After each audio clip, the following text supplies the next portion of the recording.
Good evening, everyone. I hope you're doing well. I wanted to focus today on looking at what's going on with mining. Anything that isn't gold or gold mining has been getting smashed, and that's in an environment where stocks are very close to all-time highs, especially, well, in Australia and the US at least, and some other major markets. We're looking at a chart here of the ASX 200, so the Aussie market, and you can see since the low in October 2023, the Aussie market has performed quite well. This is an all-time high. It's very close to that. It's up 18%. But what I wanted to show you is the miners. So keeping in mind that Australian mining companies make up a significant percentage of our index, of our market, and if I measure that by OZR, which is an ETF that owns the entire, as well, owns the Australian mining industry essentially, or at least the publicly traded companies. If we go percentage scale, and if we change that, that like this new color that TradingView keeps defaulting to, there we go. You can see that around Christmas last year, so around 10 months ago, 10 months ago, the black line is OZR, so Australian miners. And if we line that up, you can see that the Aussie market is up about 6.8% so far this calendar year, or roughly if you're measuring it from just before, just around Christmas time. Miners down 22% in a market that's up 6.8%, meaning if you took the miners out of the market would probably be up 10%. So the miners have drastically underperformed. And I'll have a look at some more of the mining ETFs in a sec, and some global mining, not just Australian mining. But if we come across to GDX, which is the fund that owns global gold mining companies, we know gold has done well.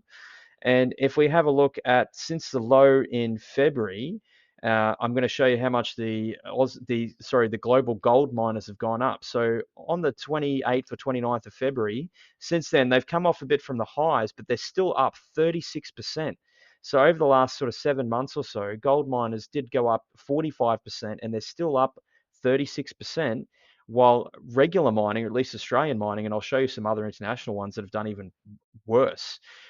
Gold miners up 36%, Aussie miners down 13%. So it's basically just been gold. Everything else has been getting smashed. Now, keep in mind, this is not investment advice, but some of my clients, I'm just letting you know for educational purposes what I'm doing for some of my clients. It may not be appropriate for you. You may need to reach out for a chat if you'd like to find out. But what we're doing is very simple. Gold miners have done well. We've had allocation to gold and gold mining.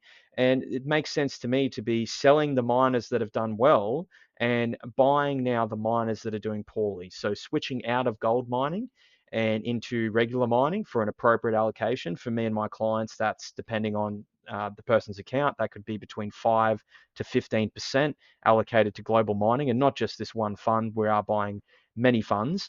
But even the gold miners have not done. So you might look at that and say, well, the gold miners have done brilliantly. But let's have a look at the price of gold now. And I'm going to go back to a 5-year chart for gold. And you can see this was the peak in August 2020 when gold first popped its head above the 2000 level. And you can see where it is now. So that was the peak in August 2020, and gold is up 23% from that peak. Now, watch what happens when I put the gold miners. So I'm going to put the US listed GDX because we're looking at gold priced in US dollars. So let's look at gold miners priced in US dollars, and let's overlay that. And then again, I've got to figure out how to default back to the color that looks better on the chart. So let's line up those peaks, and you can see the black line are the gold miners. So gold peaked just above 2000 in August 2020. It's up 27% since then. It's just capturing the high there. I said 25% before, but 27% from that particular peak. And during that time, the gold miners are down 14%. So gold's gone up 26%, and the miners are 14% lower in price. So even the gold miners are struggling.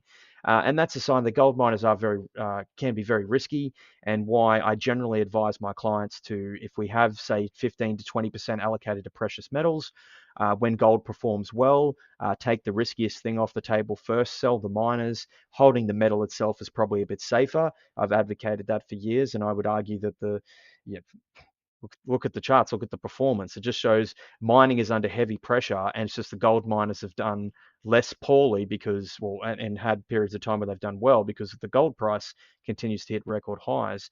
And what's going on is we're seeing a period of, some people like the term disinflation, but we're maybe going through a bit of a deflationary period. And if we have a look at the price of oil, let's go to a 1 year chart. Have a look at what's happening to oil, and this is I mean, oil is probably one of the most important, maybe even the most important commodity um, on the planet, depending on how, maybe food's a little bit more important, I suppose. But oil, very important. And I've shown in previous videos, oil is very much correlated with inflation, with economic activity. If we're going into a global recession, you'd probably see the oil price not doing so well for a period of time. And this was the low in December. So you can see oil, it was in an uptrend. So we've got lots of touches there. Uptrend broke. Notice how when the trend breaks, I've talked about this in many videos, you get the break and then it tests the breakdown. And in fact, it gave it another test in July. You can see it recovered to test that line, and then down she goes, making fresh lows. So see those support levels there didn't hold. And now, I mean, this looks like it's breaking down here as well. Um, so that's not a good sign. I mean, well, depending on your perspective, obviously some of you want cheaper petrol and cheaper consumer prices, but oil's not dropping in price for good reasons. It's dropping in price because, well, I'd say part of the reason is China is in big trouble. Lots of problems there, and this isn't the focus of the video. But let's have a look at the Chinese stock market. This is what the Chinese market has been doing over the last sort of 3 to 6 months, or since May. Chinese market is down 13% in an environment where US stocks and Aussie stocks have hit all-time highs. And if we go back to a 5 year chart of the Chinese market, so I've just zoomed back, you can see that decline there. Have a look at where the Chinese market was 3 years ago and have a look at where it is now. It's down 26% in an environment where other stock markets have been hitting records. So China is under lots and lots of pressure. And I would say that is what's pushing down Australian miners and really global miners and the price of things like copper, like oil. If China is in trouble, this is the flow-on effect, and we can, if you'd like to delve into that topic more, we can talk about that one-on-one or in a different video. But let's have a look at some of the other mining funds, and let's not pick on Australian miners. Let's have a look at, for example, global uranium mining companies or global, and there is some physical uranium in this fund too.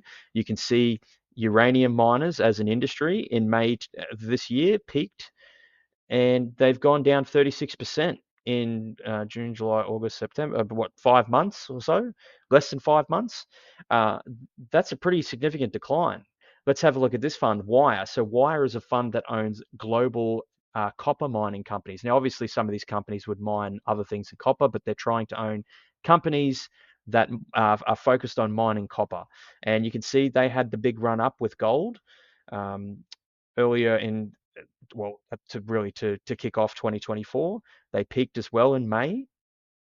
So again, like a lot of these things are correlated because you might say, well, what's uranium mining got to do with copper mining? And well, the answer is that, the whole world is very connected. And if China is slowing down, if we're going into a period of deflation or a disinflation, you're going to see prices come down. I mean, that's the whole thing is, governments have been telling us, or central banks have been telling us, hey, we're jacking up interest rates to fight inflation. Well, keep in mind, copper is a price, oil is a price. It's quite impressive that gold has done so well in that environment. I know a lot of you probably think, well, it's only gone up 25% in an environment where a lot of other things are crashing. Most of the other metals and commodities are not doing well, yet gold is rising above. But if we have a look at these global copper miners in the last sort of 4 or 5 months, they're down 26%. And if we have a look at GMTL, which is companies that global green metal mining, so companies that are mining metals that are used for, quote, green tech. So there wouldn't be things like iron ore miners or coal miners in this particular fund. And if we go back to the start of 2023, so these metals have been doing horrible. They're down 44% from the start of 2023, and from the peak in May, they're down about 28% as well. So again, different types of mining, very correlated. If we look at MVR, which is a fund that owns Australian mining companies, but it's not concentrated in the big players like BHP, Rio, Fortescue, and Woodside. More allocation to the smaller mining companies, or not the big mining companies. Again, peaked in May at the same time, and it's down 22%. So you can see mining has been under heavy pressure and it's been underperforming the broader stock market and a lot of other areas of the global market. And I would say that has a lot to do with what's going on in China, the problems there. They're experiencing some deflation. I would think that they're getting ready to launch a massive stimulus package or some. They're always stimulating, but there'll be something extra coming, I would imagine. So it's been a pretty terrible time for mining. Um, and if we go Aussie miners again, 5 years, you can see, there's the peak before COVID. The Aussie miners are actually, the Australian mining industry is lower today than it was. So that was the peak before COVID. That was the COVID crash. So still up 40% from the COVID crash low. But before COVID hit, the miners were there. Now, this fund has paid dividends, so investors have seen some quite high dividend returns. But if we look at just the price, the capital value, 12% loss. Now, overall, you have a positive return if you factor in the dividends, but um, plenty of other areas of the market pay dividends as well. And if we were to overlay the Australian market, and let's have a look at more of a longer term performance, and let's do it in percentage terms, and we can see you can see close correlation. And now the Aussie market is up 20%. Well, let's take the COVID low. Let's try and be a bit fair to the miners. Now, if you take the COVID low, the miners, sorry, got my charts mixed up. So that's the Aussie market. Since the COVID low, Aussie market up 58%, miners only up 31%. And look at the miners peaked in April of 2022. We looked at that earlier. Aussie market up significantly. So look, miners under heavy pressure. Again, this is not investment advice. This is just looking at data, looking at it for educational purposes. But I can tell you, for me and my clients, I'm looking at this and going, I want to buy low and sell high. So I want to sell things that are high and buy things that are low. And for me, the global mining, Australian mining, diversified mining is starting to look relatively cheap. And I think now I understand there are a lot of problems going on with, well, as I said, China is probably a big part of it. But I think the market prices in the future, and I think the market has significantly priced in problems.